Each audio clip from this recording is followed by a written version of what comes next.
kabar semua? Senang sekali saya hari ini Ayu Ningtyas dapat menjumpai Anda kembali dalam program kesayangan kita, Dokterku.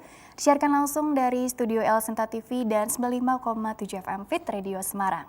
Seperti biasa, selama 1 jam ke depan kami akan menyajikan informasi seputar kesehatan Anda dengan tema kali ini yang sangat penting, yaitu mengenai penata laksanaan ODA dan ODA dengan kanker di masa pandemi COVID-19. Bagi Anda yang ingin bertanya langsung, silakan di 021 2520 666 atau bisa juga kirim pertanyaan Anda ke email kami di dokterkuelsinta@yahoo.co.id. Dan hari ini pemirsa, kita kehadiran dengan Dr.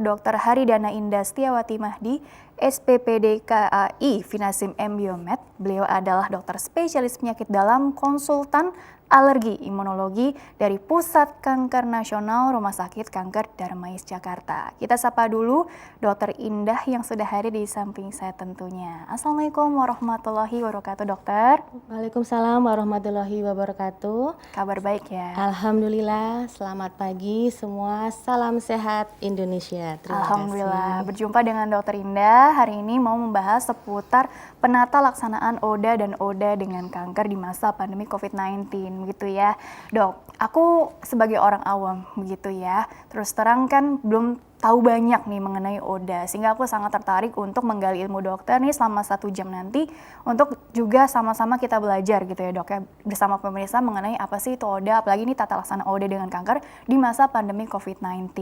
Nah, yang kita tahu kan 1 Desember kemarin gitu ya, kan kita semua ini memperingati Hari AIDS sedunia. Nah, ini tentunya ini menarik nih, ODA orang dengan HIV AIDS gitu ya, Dok ya. Ini memang seperti apa sih, Dok, gambarannya gitu barangkali di awal nih, dokter? Iya, begini Mbak. Jadi 1 Desember setiap tahun kita peringati Hari AIDS sedunia.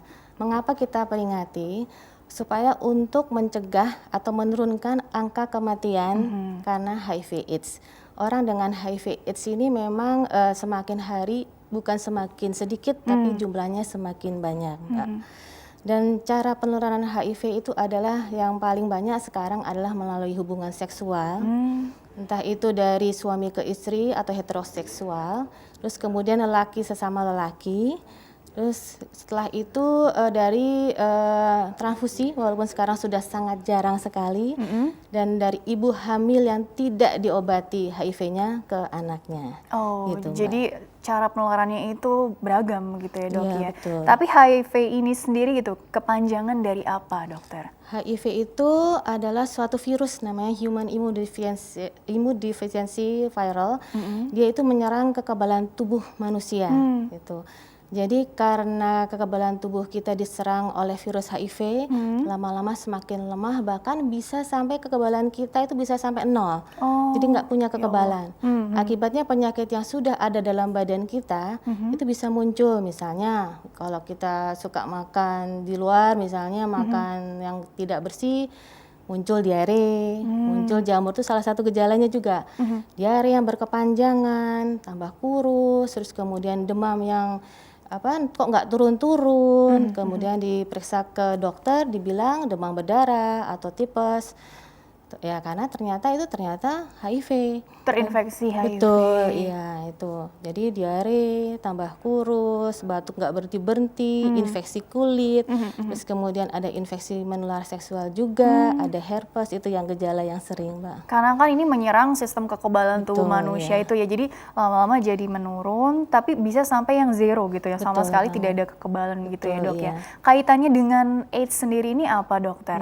Artinya kan kita perlu tahu juga nih, dokter. Ya, jadi untuk HIV itu ada stadium-stadiumnya. Jadi untuk dibilang AIDS itu adalah dengan kekebalan atau kita bilang CD4. Jadi CD4-nya itu sangat rendah, bahkan di bawah 200, Mbak. Jadi orang normal tuh CD4-nya biasanya di atas 450, tapi karena kena virus HIV dan kemudian ada infeksi yang keluar atau infeksi yang terkena, bisa jadi karena di sini kan TBC di Indonesia masih banyak sekali. Iya. Nah, akibatnya tambah drastis, CD4-nya jadi sangat rendah sekali, Mbak. Di bawah 200 kita bilang stadium AIDS. Oke, seperti itu ya penjelasannya. Berarti kalau ODA dengan kanker gitu ya, berarti karena memang tadi kan menyerangnya sistem kekebalan tubuh, jadi logikanya dia lebih bagaimana, Dok? Karena kalau bicara penyandang kanker atau penderita kanker itu kan kanker sendiri kan penyebabnya multifaktorial, belum bisa dipastikan secara jelas nih bahwa X inilah penyebabnya gitu ya. Jadi kalau bicara lebih rentan terkena kanker, ini kaitannya juga seperti apa perjalanan penyakitnya lah ya kalau bisa dibilang. Iya, jadi saya bekerja di Rumah Sakit Kanker Darmais. Ya, di antara pasien-pasien kami memang saya sering mendapatkan atau dikonsulkan oleh sesama teman sejawat nih, dokter spesialis penyakit dalam, konsultan hematologi onkologi medik atau yang ahli darah atau ahli kanker atau dokter bedah. Karena pasien ini kok di kemo, di radiasi kok nggak bagus-bagus. Ternyata dilihat tambah ada jamur, kulitnya tambah ada kulit infeksi, ya, penyakit betul. infeksi kulit gitu. Ternyata pas dicek, ditanya-tanyakan ya, kenapa ternyata pernah pakai narkoba misalnya. Akibatnya kita cek HIV, ternyata memang dia terinfeksi. Dan memang kalau di Rumah Sakit Kanker Darmais sendiri yang terbanyak adalah kanker kelenjar getah bening. Karena seringnya memang untuk pasien-pasien HIV itu kan dia menyerang kekebalan tubuhnya di kelenjar getah bening terutama ya. Jadi itu yang lebih banyak. Yang kedua kanker serviks.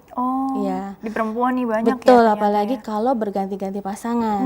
Jadi tidak misalnya ada penyakit infeksi menular seksual tidak diobati dengan baik, lama-lama akan menjadi kanker dengan kekebalan tubuh yang turun. Itu yang terbanyak. Yang berikutnya kanker payudara, kanker darah, bisa ada juga. Terus kanker nasofaring yang maksudnya menyerang kelenjar leher. Dan kanker hati. Nah, kanker hati itu biasanya ada hubungannya dengan hepatitis C sama B. Karena pada pasien-pasien kami itu kalau misalnya dia menggunakan narkoba, bukan hanya kena HIV-nya, tetapi bisa juga kena hepatitis C dan B. Wah, hepatitis Iya, B, betul, C, begitu betul. ya Dok ya. Tapi jangan khawatir, sekarang hepatitis C ditanggung pemerintah, jadi insya Allah bisa diobati. Iya, insya Allah ada solusinya begitu ya Betul, Dok Mbak, ya. iya. Tapi memang tadi jadi kanker ini sendiri tadi untuk perempuan ya bisa di kanker payudara, serviks dengan HIV juga gitu ya Dok ya. Terus kemudian kalau yang pria mungkin lebih ke Kelenjar getah bening, getah bening, otak barangkali? Iya, otak, kanker, maaf ya, kanker kelamin juga ada Mbak, kanker dubur juga ada, iya. Jadi intinya karena memang tadi setelah diberikan pengobatan, terus kok responnya ini seperti tidak terlalu signifikan begitu ya Dok ya. Ternyata setelah digali lagi lebih dalam riwayat kesehatannya atau riwayat perilakunya, ternyata dulunya mungkin ada faktor resikonya begitu ya Dok ya.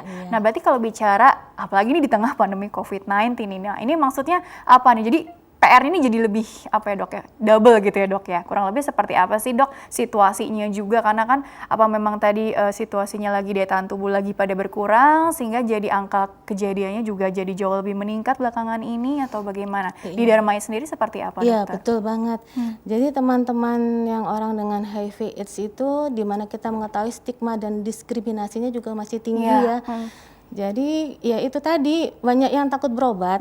Itu dia Dok. Itu padahal sebenarnya tidak perlu takut untuk berobat ke rumah sakit. Ya, akibatnya banyak yang terlambat dan datang dalam keadaan yang sudah kurang bagus. Misalnya sudah sesak, terus kemudian apalagi kalau udah pasien dengan HIV, kemudian kena COVID.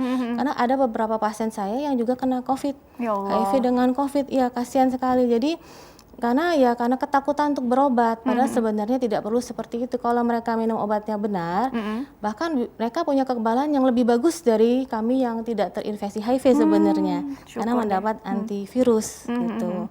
Dan juga untuk pasien dengan kanker HIV juga, itu juga sama aja Mbak. Jadi karena mereka ketakutan untuk berobat, akibatnya tidak kontrol, malah yang sering itu kadang mengkonsumsi obat herbal secara sendiri ya, dari internet, mesti mungkin makan kunyit akibatnya ya datang sudah kemana-mana. Padahal kanker dengan HIV itu sebenarnya kalau belum terlambat banget, banyak pasien kami yang bertahan. Sudah karena HIV, kena kanker, banyak yang bertahan, bagus bahkan. Oke, tapi ini isu yang sangat penting ya Dok ya, mengenai tadi stigma, diskriminasi, karena ini masih ada sekali gitu di tengah-tengah masyarakat kita yang bersama-sama nih perlu kita pelan-pelan kurangi lah ya. Kalau langsung kan sepertinya ya harus ada proses juga ya Dok ya. Nah ini terkait juga tadi ditundanya pengobatan atau pemeriksaan ternyata bisa berdampak sangat kurang baik gitu ya dok terhadap pasien ataupun nanti juga beban juga ke keluarga pasien Betul, juga ya, begitu ya dok ya. iya. Nah ini mengenai angka kesembuhan sendiri ya dok ya, ODA dengan katakanlah dengan kanker apalagi di tengah pandemi COVID-19 ini begitu ya dok ya. Seperti apa juga sih dok gambarannya, karena kan kita harus bicara semakin cepat ketahuan outputnya akan jauh lebih baik gitu dokter. Iya.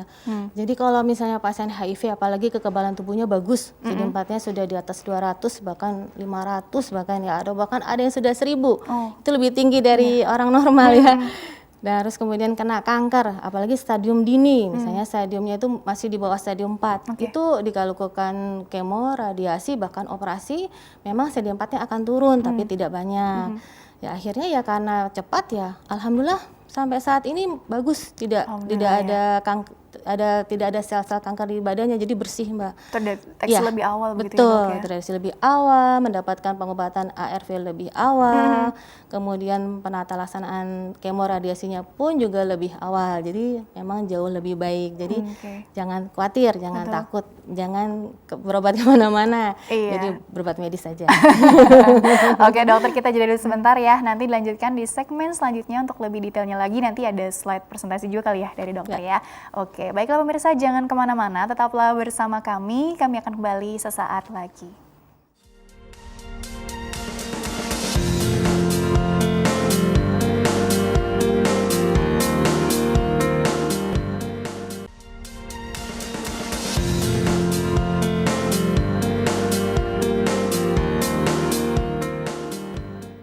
Ya pemirsa, terima kasih Anda masih bersama kami di program Dokterku, masih membahas mengenai penata laksanaan ODA dan ODA dengan kanker di masa pandemi COVID-19 bersama dengan Dr. Haridana Indah Setiawati Mahdi, SPPD KAI Finasim M Biomed. Beliau adalah dokter spesialis penyakit dalam, konsultan alergi imunologi dari Pusat Kanker Nasional Rumah Sakit Kanker Darmais Jakarta. Dan Dokter Indah dilanjutkan kembali ya. Jadi ini untuk lebih memudahkan kita semua nih orang awam untuk belajar mengenal agar tadi bantu memerangi stigma juga dan diskriminasi yang ada di tengah masyarakat yang tentunya sangat merugikan untuk Oda dan juga keluarganya gitu ya dok ya, dan sahabat-sahabat terdekatnya. Kita pelajari dulu satu persatu nih. Ini ada slide yang sudah dipersiapkan oleh Dokter Indah, barangkali coba. Nah ini mengenai prevalensi atau kasus HIV AIDS secara global dulu ya dok ya. Ini menurut WHO atau mungkin data di Indonesia sendiri, sepengetahuan dokter seperti apa dok? Ya tadi yang kayak saya katakan, kalau kasus HIV AIDS ini tambah lama tambah banyak. Jadi menurut WHO, yaitu Badan Kesehatan Dunia, ini 2019 akhir, jumlah HIV di dunia itu 75,7 juta. Banyak sekali, dan yang terbanyak memang di Afrika. Di antaranya yang meninggal sekitar 32,7 juta jiwa. Indonesia sendiri menurut Kementerian Kesehatan tahun 2020 ini bulan Maret, HIV 543.000 kasus. Ya Allah. Ya, banyak sekali. Di Rumah Sakit Kanker Darmais saja 1.700 Pak sebulan.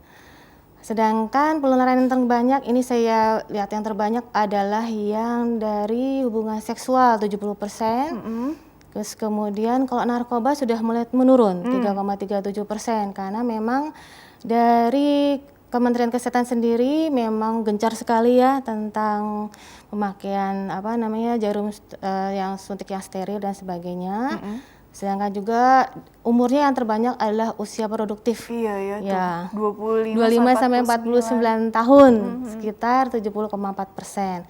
Dan laki-laki di atas separuhnya itu 68,8%, lebih banyak daripada perempuan. Lebih banyak gitu ya. Anak-anak juga ada nanti Mbak, anak-anak ini dari ibunya? Dari bayi, karena memang kayaknya orang tuanya nggak tahu kalau terinfeksi.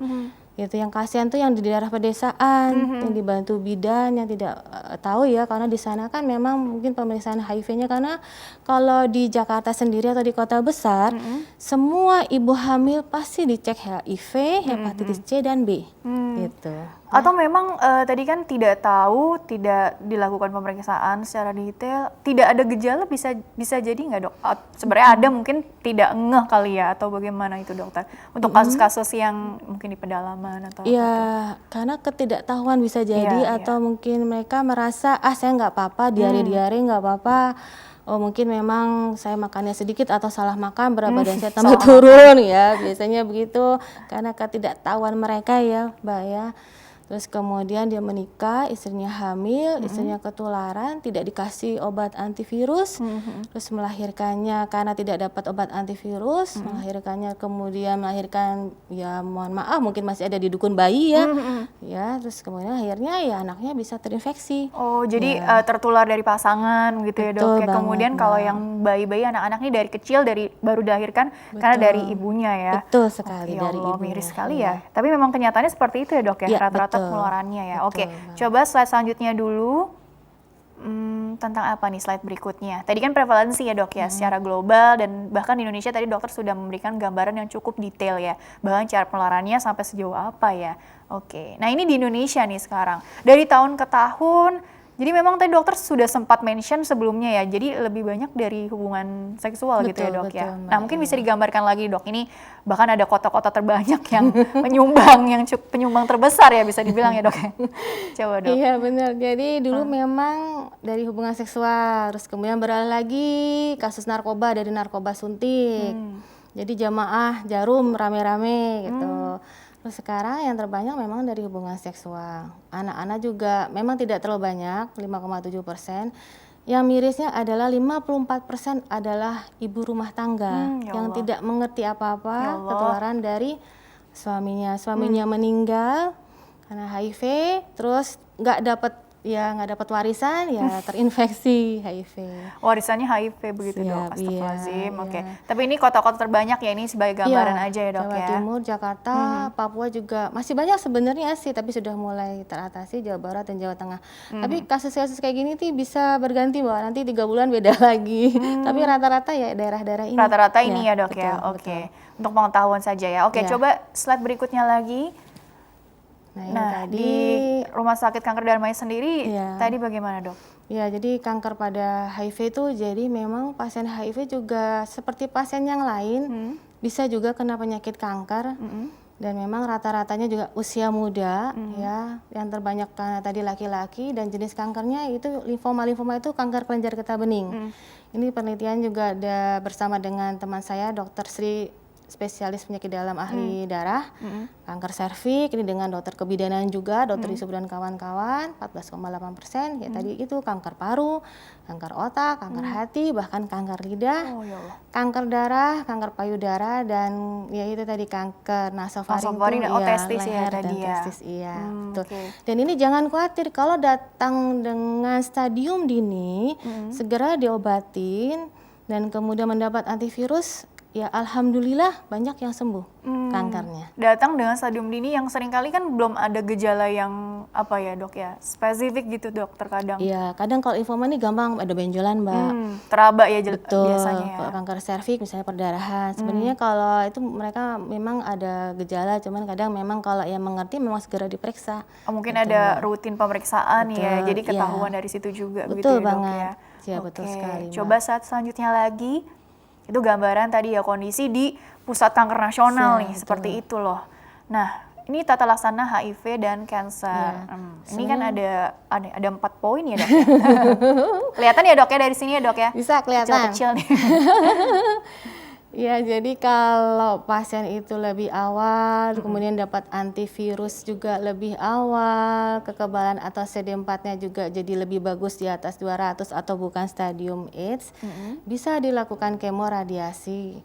Karena kalau datangnya sudah terlambat, kekebalan apalagi tadi sampai di bawah 100 bahkan misalnya 0, itu misalnya ada kankernya, bingung kami mau lakukan radiasi kemoterapi nanti tambah turun kekebalan tubuhnya. Tapi memang alhamdulillah ya, karena memang Kementerian Kesehatan sekarang gencarkan untuk mengkampanyekan apalagi no stigma, no diskriminasi pada pasien HIV. Dan sekarang sudah mulai banyak yang datang memang belum bergejala, artinya pasangannya positif langsung dia periksa. Udah Jadi lebih kita bisa- aware ya dok ya, Betul. alhamdulillahnya ya. Karena tadi Iya. efek mungkin dari kampanye-kampanye juga yang semakin Betul, gencar ya dari tahun ke betul tahun ya. banget ya. Oke, Iya, terus betul. kemudian ini di poin selanjutnya ini apa ya? Ya, tadi misalnya ada infeksi oportunistik, maksudnya gini, infeksi yang timbul saat daya tahan tubuh turun. Misalnya kita ketahui bersama TBC di Indonesia masih banyak, nah kita obati dulu TBC-nya, kita obati dulu diarenya, ya tadi Mbak menyebut Mengatasi ahli gizi. gejalanya berdasarkan Betul, yang ada ini ya. betul. Jadi kita memang berkolaborasi atau bekerja sama nih dengan dokter-dokter lain, nggak bisa saya sendiri. Iya dong, Iya, pastinya. bos saya ini Prof. Samsurisa, jadi kami bekerja sama Halo misalnya. Prof, disapa dulu. Misalnya kanker paru dengan dokter paru, dokter kebidanan dengan dokter tadi penyakit dalam ahli darah atau ahli kanker, dokter bedah. Jadi kita memang punya tim sebenarnya Mbak. Iya, Ya. tentunya ya untuk mengatasi satu pasien timnya wah luar biasa ya tadi kerjasamanya ya. Oke, ini masih mau membahas yang poin ini dok. Tadi kan tetap penggunaan obat antivirusnya juga ya dok ya. Iya, antivirusnya dari pemerintah, jangan khawatir, gratis. Sejak tahun 2004 tuh digratiskan, tidak bayar sepeser pun. Tapi memang ini ya dok ya, karena kan harus diminum Seumur umur hidup, hidup tepat nih. waktu. Tepat waktu supaya efek dari obat ini bekerja dengan baik ya dok Betul, ya. Mbak, Tepat ya. waktu, terus rutin, jangan sampai bolong-bolong gitu ya. Kalau kelupaan, ya makanya dibuat jadwal yang teratur ya. Betul. Dan ada pengawas minum obatnya juga ya dok ya. Betul sekali Tentu Mbak. nih. Weker kalau nggak pakai weker, bunyi. Alarm Langsung gitu ya. bunyi. Betul, Oke deh alarm, kalau ya. gitu. Coba slide berikutnya lagi. Infeksi HIV. Nah ini tadi kan sempat dibahas ya kaitannya dengan hepatitis virus B dan C ini ya dok ya. Ya betul. Jadi memang tadi yang saya katakan misalnya dari jarum suntik atau narkoba, jamah jarum, ternyata bukan hanya HIV saja, bisa juga karena hepatitis B, hepatitis C, atau memang misalnya berganti-ganti pasangan, karena kan penularannya itu dari darah. Iya. Dari tubuh vagina. Nah, selain itu sih tidak ada ya sebenarnya ya. Jadi bisa kena. Sedangkan virus hepatitis B itu kan dan C itu kan virus. Tambah dengan HIV. Jadi daya tahan tubuhnya tambah drop. Iya. Karena kalau tidak diobati misalnya hepatitis C bisa livernya tambah mengecil. Malah ada pasien yang CD4-nya sudah bagus karena hepatitis C-nya tidak tertangani dengan baik atau tidak diobati dengan baik, akibatnya meninggalnya bukan karena HIV, karena pasien HIV meninggal bukan karena HIV loh, justru karena infeksinya. Karena infeksinya Betul, ini ya. iya, Oke, baiklah. gitu. Coba slide berikutnya lagi ya. Ini setelah infeksi HIV dan hepatitis virus B dan C ini sudah ya. Coba slide berikutnya lagi. Nah, ini kaitannya tadi. dengan COVID nih kan di Betul. tengah. Sekilas tentang COVID-nya sendiri dan kaitannya dengan HIV gitu ya. Kalau dibilang persamaan ya sama-sama virus. Tapi satunya virus SARS-CoV itu, yang satunya memang virus HIV. Dari mana penularannya? Sama, yang satunya dari percikan, tapi lebih banyak dari batuk, air liur ya. Kalau COVID-19 misalnya buka masker, bersin tidak ditutup, batuk tidak ditutup. Tapi kalau HIV lebih ke arah dari tubuh vagina, sperma, dan darah. Nah, bedanya apa nih? Kalau bedanya COVID-19, dia bisa sembuh sendiri loh sebenarnya. Ya, dan tidak perlu minum obat seumur hidup. Lain dengan HIV, dia bertahan di dalam tubuh. Akibatnya dia harus minum obat antivirus seumur hidup gitu. Begitu ya pengertiannya ya. Dan minumnya sekali lagi harus waktunya, jadwalnya teratur, tepat waktu begitu ya. Betul supaya sekali, hasilnya optimal gitu ya dok. Benar ya. sekali. Itu aja sih ya dok ya. Tapi memang di tengah jalan terkadang kan merasa Bosan. ada aja lah gitu ya. Nah itu iya, makanya Mbak. pentingnya dukungan dari orang-orang sekitar ya dok ya. Oke, baik. Slide berikutnya lagi. Kiat khusus kendalikan penyakit. Nah ini di tengah pandemi COVID-19 ya dok ya. Ini tips-tipsnya barangkali seperti apa? Karena kan pandemi COVID-19 ya maksudnya ini baru banget nih ya di 2020. Siapa yang menyangka juga gitu kan ya. Tentunya ini kan sesuatu yang baru bagi semua gitu ya. Termasuk juga buat Oda nih. Waduh saya harus jadi lebih banyak modal untuk berperangnya gitu ya. Ibaratnya seperti itu. Kira-kira bagaimana dok kiat khusus kendalikan penyakitnya nih? Ya pada umumnya yaitu tadi dari Kementerian Kesehatan nih ya pasti 3M dong. Ini seperti kita ini sekarang kan memakai masker, mencuci Face shield tangan gitu ya. face shield ya, menjaga jarak, menjaga kerumunan itu pastinya. Nah memang pada pasien HIV ada loh yang lansia lanjut usia. Jadi kalau kita bilang pada pasien HIV itu lanjut usianya bukan di atas 60, tapi di atas 50 tahun. Jadi ada nih misalnya pasien orang dengan HIV AIDS atau ada yang hipertensi, ada yang diabetes. Nah itu harus mengkonsumsi obat, jadi jangan sampai terlambat, jangan sampai lupa, apalagi takut datang ke rumah sakit. Jadi tetap mengkonsumsi antivirus dan atau misalnya ada darah tinggi, minum obat darah tinggi, terus kemudian minum obat diabetes, nggak usah takut. Dan itu tidak bentrokan. Ya, jadi tetap kontrol, minum obat teratur. Jangan malas minum obat, apalagi nggak mau minum obat, apalagi nggak mau ke rumah sakit, itu sangat bahaya. Iya. Tapi tetap ada juga ya dok yang di usia-usia di atas yang tadi kelompok yang umum tadi ya dok ya, ada dan apalagi usia segitu biasanya ada komorbid itu ya dok ya. Makanya tadi perlu diperhatikan juga kontrol rutin hariannya tadi ya, misalnya apa itu gula darahnya, tekanan darahnya harus stabil ya sebisa mungkin ya dok ya. Jadi memang PR-nya agak banyak sih gitu ya. Lansia agak banyak ya. Coba slide yang tadi ditampilkan dulu lagi karena belum selesai ya. Jadi tadi dengan kondisi khusus, tadi ada penyakit penyerta lainnya yang perlu ditata laksana dengan baik juga.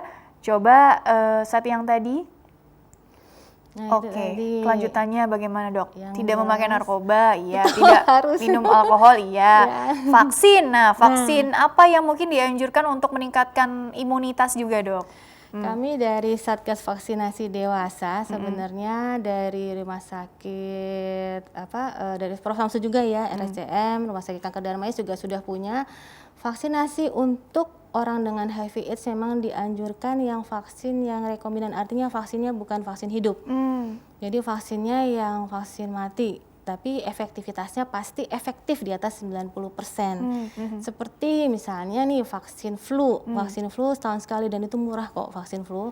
Dan vaksin radang paru-paru atau pneumonia itu bahkan seumur hidup 1 kali. Jadi supaya pasien-pasien kita nggak kena flu, karena kalau terinfeksi flu, terus kemudian dia demam, kena radang paru-paru, ya otomatis CD4-nya pasti turun, Mbak. Tuh, itu dianjurkan untuk catatannya bagaimana, siapa yang perlu divaksin. Kalau kekebalan tubuhnya CD4-nya kita bilang itu di atas 200. Kalau di bawah 200 bisa juga sih, tapi sayangnya tidak maksimal. Jadi sebaiknya CD4-nya harus di atas 200. Oh iya, lebih jadi aman. vaksin influenza atau pneumonia tadi ya dok ya. Oke, ya ini kalau yang ini periksakan secara rutin ya ke lab dan lain-lainnya. Tadi kan untuk apa ya, kalau ada memang penyakit penyerta lainnya juga ya dok ya. Kontrol rutin ke dokter sudah pasti ya dok ya. Apalagi di tengah pandemi ini kan bisa apa ya, telemedicine juga jangan lupa dimanfaatkan juga gitu ya. Oke, baiklah. Kita masuk ke pertanyaan email dulu kali ya sebelum mungkin dilanjutkan lagi slide ya. Oke, jadi bagi pemirsa yang ingin bertanya via email, silakan kirim saja pertanyaan ke email kami di dokterkuelsinta@yahoo.co.id. Format lengkapnya di bawah ini, nama, usia Anda atau usia orang yang ditanyakan, serta tempat tinggalnya ya. Baik, ini pertanyaan secara umum nih ya. Ini dari Zain dari Jakarta. Sekilas tadi aku sudah baca dan ini sangat menarik dan juga penting ya untuk diketahui oleh orang banyak. Dok, jika hasil tes pranikah kita dinyatakan positif HIV, apakah kita bisa tetap mendapatkan sertifikat layak kawin, dok? Dan apakah orang dengan HIV bisa nih pertanyaan, bisa atau boleh hamil dan melahirkan secara normal, dok? Terima kasih. Nah, ini mungkin saran dari dokter juga, seandainya mau tahu lebih banyak bisa konsul kemana juga gitu ya dok ya. Tapi untuk sertifikat layak kawin ini memang kan ini udah jadi apa ya, syarat ya dok ya, syarat untuk KUA. Iya, ke KUA gitu kan ya. Nah, apabila hasilnya dinyatakan positif, kita bisa tetap mendapatkan sertifikat layak kawin nggak sih? Dan solusi ke depannya juga seperti apa nih? Itu pertanyaannya bagus banget itu ya. Iya. Jadi untuk sekarang itu memang yang dicek adalah kalau mau nikah HIV, hepatitis B dan C. Dan kalau ternyata positif, pasti diberikan ke konseling atau dikasih tahu sama yang calon pasangannya misalnya ya, apakah bisa menerima. Dan itu nggak masalah, dapat kok untuk sertifikat nikah tuh dapat. Jadi tidak usah khawatir, orang mau menikah tuh hak asasi soalnya. Boleh banget dan maksudnya tidak ditahan-tahan sertifikat nikahnya. Dan kalau misalnya mau hamil, kalau misalnya suaminya positif, kita bisa mencegah supaya istrinya tidak kena, jadi tidak ada masalah.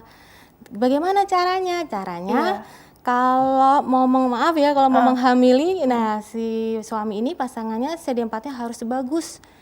Di atas 500 dan virus yang tidak terdeteksi, kita bilang viral load, dan itu bisa dengan program pemerintah periksa, jadi tidak dipungut biaya. Jadi virusnya tidak terdeteksi, CD4-nya bagus. Nah, pas istrinya masa subur tuh artinya ada telurnya 1 kali dalam 1 bulan. Jadi buka kondom, mohon maaf buka kondom hanya saat istrinya itu ada telurnya. Bagaimana taunya ada telurnya? Biasanya kalau berhitungan kasar, ya 15 hari setelah mens hari pertama. Misalnya tanggal 1 nih mensnya yang perempuan. Terus kemudian kita tambahin aja tuh 15 tambah 1 kan 16. Jadi kemungkinan besar kalau nggak tanggal 15, 16 atau 17. Bisa beli alatnya di apotek atau toko obat setempat untuk melihat masa subur. Dengan Gitu, catatan Mbak. siklus haidnya juga mungkin yang Iya, teratur gitu ya. betul, Makanya perlu betul. konsul lagi kali ya ke dokter obgyn juga Betul, ya kalau betul, begini ya Mbak. dok ya. Tapi Iya. memang ada cara-caranya, trik-triknya ibaratnya seperti itu ya dok Iya, ya. Tapi Mbak. memang untuk mendapatkan sertifikat layak kawin ya pasti dapat lah ya dok Betul, ya. iya. Oke, kurang lebih seperti itu.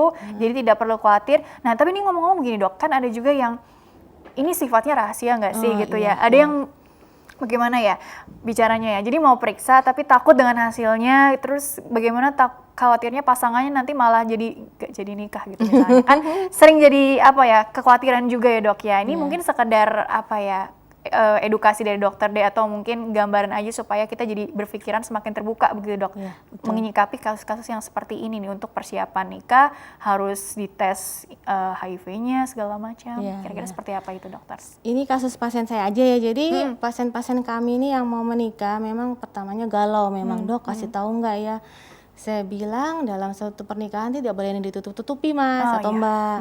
Akhirnya saya bilang kalau pasangan Anda sayang ya insya Allah bisa menerima dan Insya ternyata Allah ya. banyak kok yang nggak masalah karena memang mereka saya yakin banyak yang orang baik-baik semua ya. Iya. Jadi artinya nggak usah khawatir ya, artinya kan juga tidak akan tertular kalau pasangannya minum obatnya bagus, pakai kondom dan buka kondom hanya saat masa subur kalau kekebalan tubuhnya bagus. Dan HIV tidak mengganggu kesuburan loh, nggak ada masalah. Karena pasien HIV saya yang itu banyak banget yang hamil, apalagi masa pandemi COVID karena mungkin sering di WFH di rumah Dari ya. rumah aja gitu ya. Banyak yang hamil. Produktif ya dok ya? Betul. Sedangkan misalnya yang perempuan nih yang positif, terus terang memang sama calon suaminya juga tidak masalah ya. Memang ada sih yang ditinggal, tapi itu sedikit banget ya. Sekarang kan memang saya rasa pengetahuan masyarakat sudah lebih baik walaupun stigma dan diskriminasinya masih ada. Tapi mereka ya artinya kalau memang komitmen banyak kok yang bisa menerima. Iya. Kalau memang sayang ya kan? Betul. Dan kalau istrinya positif nih misalnya kita masukkan program PMTCT namanya Prevent Mother to Child Transmission. Jadi untuk mencegah transmisi atau penularan dari ibu ke bayinya kita kasih obat antivirus. Selalu ada solusinya begitu ya dok ya? Dan alhamdulillah nih kalau saya bilang istilahnya keponakan saya atau cucunya Prof Samsu di Rumah Sakit Kanker Darmais, alhamdulillah kejadian bayi yang dilahirkan 0. Jadi asnya 0 tidak kena HIV. Oh, 0%. alhamdulillah ya, Dok, ya. Alhamdulillah ya. Allah. Oke, kita fokus lagi ke pertanyaan selanjutnya dulu ya. Tadi insya Allah jawabannya untuk Zeni sudah cukup detail. Jadi memang ini terkait dengan stigma-stigma tadi ya dok ya. Jadi iya. perkuat diri dengan pengetahuan yang banyak gitu ya. Supaya nggak langsung keburu mengambil kesimpulan yang belum tentu benar gitu ya. Iya, betul. Dari Wisnu sekarang dari Depok. Dok, HIV atau AIDS itu termasuk penyakit autoimun juga tidak ya? Oke, menarik ya. Mohon penjelasan nih, karena dokter konsultan alergi imunologi, jadi pertanyaannya seperti ini dok. Karena kan kekebalan tadi ya, kekebalannya ini sendiri. Jadi gimana? HIV atau AIDS itu termasuk autoimun tidak dok? Ya. Itu bagus banget pertanyaannya ya. Jadi gini. Pinter-pinter ya orang ya, makin kesini ya. Alhamdulillah. Oh ya tadi kayaknya saya kurang deh. Kalau untuk melahirkan memang dianjurkan sih sebenarnya operasi ya pagi di Jakarta ya. Tapi kalau memang lahir normal misalnya di daerah dengan CD4 yang bagus sih sebenarnya juga aman sebenarnya. Tapi memang lebih baik sih memang saya anjurkan sih operasi. Operasi dalam tanda indikasi khusus ya, bukan yang lain-lain. Terus autoimun. Jadi gini, kekebalan tubuh manusia itu kalau normal itu berarti dia di tengah nih bagus.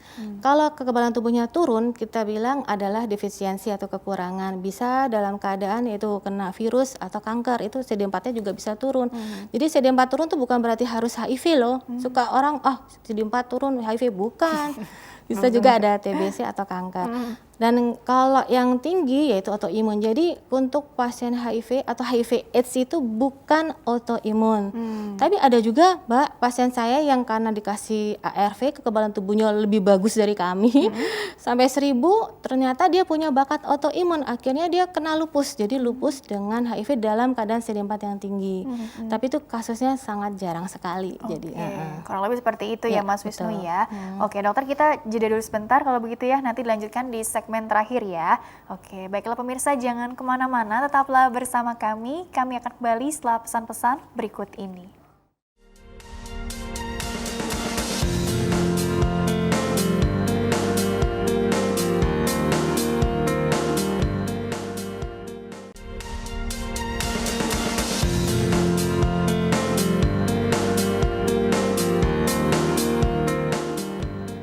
Ya pemirsa, terima kasih Anda masih bersama kami di program Dokterku. Masih bersama dengan Dr. Haridana Indah Setiawati Mahdi, SPPD KAI Finasim M Biomed. Beliau adalah dokter spesialis penyakit dalam, konsultan alergi imunologi dari Pusat Kanker Nasional Rumah Sakit Kanker Darmais Jakarta. Masih membahas mengenai penata laksanaan ODA dan ODA dengan kanker di masa pandemi COVID-19. Dan dokter lanjutkan kembali ya dok ya di segmen terakhir ini sebelum ke closing statementnya. Mungkin lebih ke kiat-kiat kali ya dok ya untuk meningkatkan imunitas di tengah pandemi COVID-19 ini. Tentunya kan dengan tadi obat antivirusnya ini dikonsumsi secara rutin, tepat waktu, jadwalnya sesuai. Kemudian juga mungkin treatment yang lain juga berjalan beriringan ya dok ya. Tapi mungkin untuk yang non medisnya barangkali dok yang perlu dijalankan oleh pasien, ya artinya dengan si ODA ini kira-kira seperti apa dokter? Ya, jadi memang selain tadi ya minum obat antivirus teratur, jamnya harus tepat waktu, ada yang 2 kali 1 berarti per 12 jam, ada yang 1 kali 1 berarti per 24 jam. Yang tidak kalah pentingnya adalah olahraga, 3 kali seminggu olahraga sesuai dengan kemampuan. Ya, jadi paling tidak 10-15 menit. Dan yang terbaik adalah berjemur, apalagi zaman COVID kayak gini. Untuk apa sih berjemur? Karena kita punya vitamin D3 di badan. Nah, tapi kalau tidak diaktifkan oleh sinar matahari, ya nggak akan aktif. Karena orang Indonesia itu, yang paling bagus antara jam 9 sampai jam 10. Nggak usah terlalu lama, ya paling nggak minimal 5 menit itu minimal. Supaya ya itu tadi, orang Indonesia itu takut banget hitam ya. Padahal itu sangat bagus sekali untuk mengaktifkan vitamin D3 yang ada dalam tubuh atau kulit kita sebenarnya. Selain itu pola makan yang sehat, yang pastinya tidak merokok. Karena rokok itu teman dekatnya COVID, jangan minum alkohol. Sahabatan sama COVID ya? Terus yang pas sehat 5 sempurna itu pasti. Terus kemudian kayak ini misalnya kalau memang suplemen D3, terutama memang tadi yang saya bilang pasien-pasien autoimun, pasien kanker, pasien HIV yang masih rendah, dianjurkan memang tambah vitamin D3 memang. Bahkan 1000 IU 1000 IU ya tiap hari, tapi memang ada yang perlu periksa darah sih sebenarnya, tapi kalau memang karena lumayan mahal, jadi nggak apa-apa lah, matahari aja sudahlah. Terus kemudian makan makanan yang bersih. Intinya gini, kalau pasien HIV mohon maaf, kalau makan daging harus matang, itu yang saya perlu tekankan. Matang dalam artian jangan makan daging yang mentah atau setengah matang. Kenapa? Takutnya tokso. Tokso itu apa? Cacing. Jadi pasien-pasien kita itu harus benar-benar matang, dan sayur mayur, buah itu harus dicuci dengan bersih. Dan juga vitamin-vitamin yang ada dalam buah, misalnya banyaklah buah jeruk, pepaya, apel, semua itu bisa dikonsumsi. Dan kemudian ya itu tadi, misalnya minum teh hijau untuk menghindari COVID terutama, karena antioksidan. Juga bisa tambah awet muda tuh minum teh hijau. Amin. Ada lagi penelitian dari UI, misalnya bawang putih, ada yang bilang 10 gram, ada yang bawang putih tunggal, itu yang buat obat. Untuk mengurangi. Nah ini ada slide-nya ya. Iya. Ini berdasarkan riset ya, penelitian ya. Artinya nggak sembarang bilang ini gitu, enggak ya. Iya, sudah ada risetnya. Terus kalau probiotik itu juga penting. Apa sih yang paling murah? Tempe yang paling murah, Mbak. Tempe. Kalau kimchi kan orang luar ya. Korea dong. Yogurt kan lumayan mahal, tapi tempe bisa untuk probiotik, meningkatkan sistem imun, mengurangi radang. Itu yang paling bagus untuk nutrisi pencegah COVID-19. Menu seimbang, variatif gitu ya dok ya.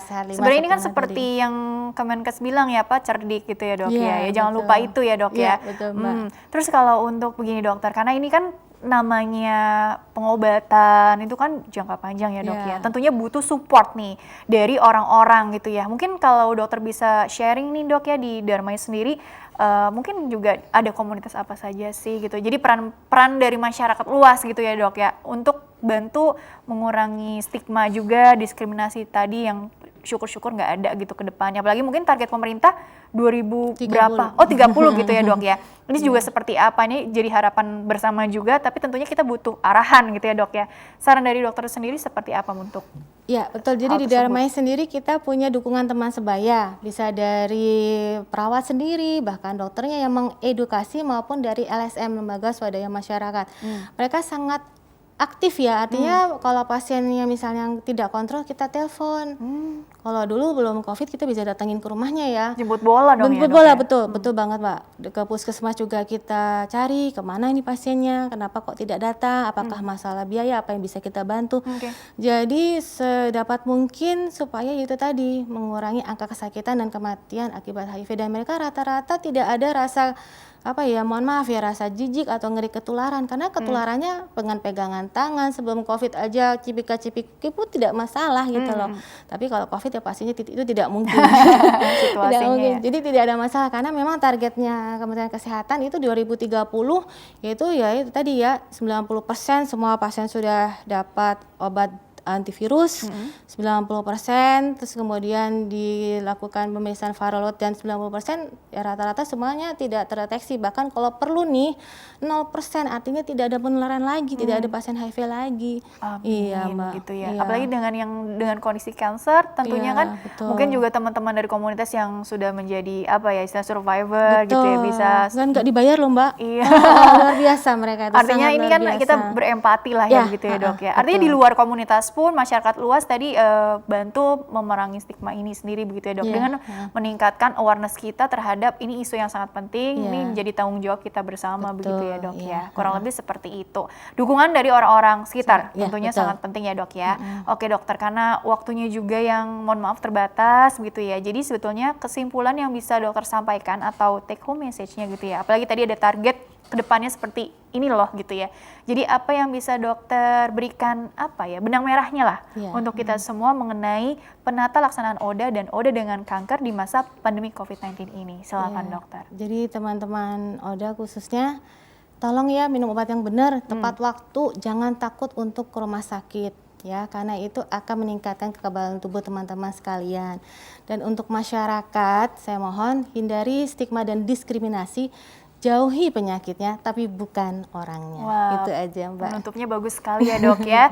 Dokter terima kasih telah berbagi ilmu di sini. Insya Allah membawa banyak manfaat untuk orang banyak. Sukses dan berkah selalu untuk dokter. Amin, amin, amin, amin. Terima kasih pemirsa. Iya, dan pemirsa terima kasih juga Anda telah mengikuti program ini. Saya Rini Ayuning Tias beserta seluruh kru yang tugas mohon undur diri dari hadapan Anda. Sekian dan sampai jumpa.